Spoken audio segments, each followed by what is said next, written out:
ഞാൻ ഏറ്റവും കൂടുതൽ ആഗ്രഹിച്ച സൈനികളിൽ ഒന്നായിരുന്നു സ്റ്റീവൻ ജോവാറ്റിക്കിൻ്റേത്. സാക്ഷാൽ സിനദീൻ സയാൻ തന്ത്രങ്ങൾ ഓതിക്കൊടുത്ത റയൽ മാഡ്രിഡിന്, അതായത് കരീം ബെൻസിമയും ക്രിസ്ത്യാനോ റൊണാൾഡോയും ബെയിലും ഉൾപ്പെടെയുള്ള മഹാരഥന്മാർ അണിനിരന്ന റയൽ മാഡ്രിഡിന്റെ അപരാജിതമായിട്ടുള്ള കുതിപ്പ് തകർത്ത സെവിയയ്ക്ക് വേണ്ടിയിട്ട് ആ ലോങ് റേഞ്ചർ ഗോളിലൂടെ റയൽ മാഡ്രിഡിന്റെ സിനദീൻ സിദാന്റെ റെക്കോർഡ് കുതിപ്പിന് തടയിട്ട സ്റ്റീവൻ ജോവാറ്റിക്ക് കേരള ബ്ലാസ്റ്റേഴ്സിലേക്ക് വരുന്നുണ്ട് എന്ന വാർത്ത ഒരുപാട് സന്തോഷിപ്പിച്ചിരുന്നു. പക്ഷേ ഇപ്പം മോണ്ടിനഗ്രൻ മാധ്യമമായിട്ടുള്ള സി ജി സ്പോർട്ടിന്റെ ഒരു റിപ്പോർട്ട് പുറത്തേക്ക് വന്നിട്ടുണ്ട്.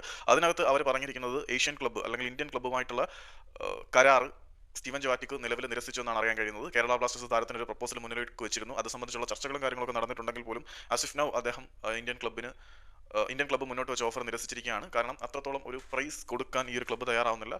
ഇടേ താരത്തിന് 34 വയസ്സായി. അദ്ദേഹത്തിന് ഇന്ത്യയിലേക്ക് ആകർഷിച്ച് കൊണ്ടുവരാൻ പറ്റിയ അത്ര ഒരു പ്രൈസ് ഇവർക്ക് കൊടുക്കാൻ പറ്റിയാൽ മാത്രമേ അദ്ദേഹത്തിന് ഇങ്ങോട്ട് വരേണ്ടതുള്ളൂ.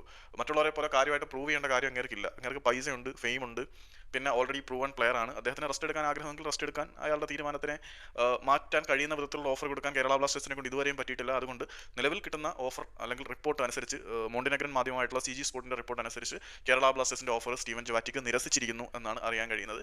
എന്നാലും ഇവർ വീണ്ടും ശ്രമിച്ചുകൊണ്ടിരിക്കുകയാണ് വേറെ ടേംസ് ഒക്കെ ഉപയോഗിച്ച് താരത്തിനെ കൊണ്ടുവരാൻ. എന്തായാലും നിരസിച്ച സാധനം ഇനി വർക്കൗട്ട് ആവുമെന്ന് അറിയത്തില്ല. സ്റ്റീവൻ ജോവാറ്റിക്ക് പുള്ളിക്ക് ഇങ്ങോട്ട് വരാൻ, ഈ ഒരു ടേംസിൽ വരാൻ താല്പര്യമില്ല എന്ന് അറിയിച്ചു എന്നാണ് സി ജി സ്പോർട്ടിന്റെ റിപ്പോർട്ട്. ഇടേ ഓരോ മാധ്യമങ്ങളിൽ കാണുന്ന റിപ്പോർട്ട് ഞാൻ നിങ്ങളിലേക്ക് ഷെയർ ചെയ്യുന്നേ ഉള്ളൂ. അല്ലാതെ ഞാൻ സ്വന്തമായിട്ട് തുറന്നെടുത്തുകൊണ്ട് വരുന്നൊന്നും അല്ല. മീൻസ് ഈ റിപ്പോർട്ടുകൾ തേടി ഞാൻ തുറന്നു പോകാറുണ്ട്, അല്ലാതെ